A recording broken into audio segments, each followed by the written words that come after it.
This bite-sized grammar review is going to give you the basic rundown on regular verbs in German. It's not too difficult. You just have to memorize the endings that go with the different pronouns. So you have different endings to attach to your verb stem. We'll talk about how to get that.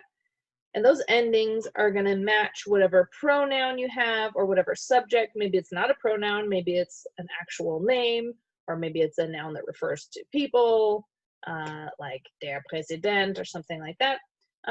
Whatever your subject is, that number, so whether it's first person, second person, or third person, and whether it's singular or plural, those things are going to help you determine which ending to use.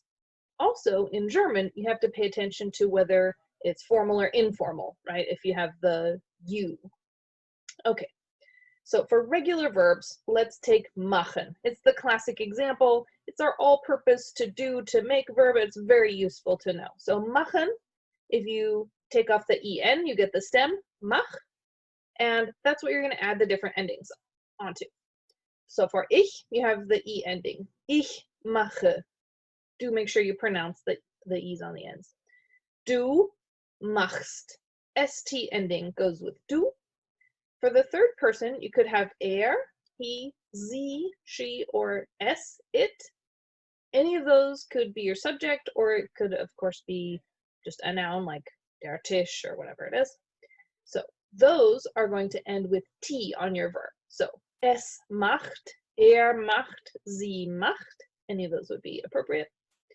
For the plurals, we've got wir, we. So if you have like meine Freunde und ich, that's we, right? Because it's you plus other people. So wir has the en ending. It looks exactly like the infinitive, unless you have sein, because that verb is just weird and that's irregular anyway. But in all the cases, whether it's regular or irregular verbs you're talking about, the wir form is going to look like the infinitive. And the same goes for the plural they, sie.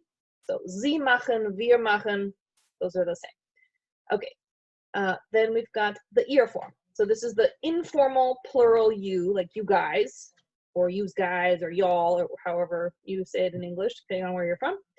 This one has the t ending, just like the third person singular. So ihr macht.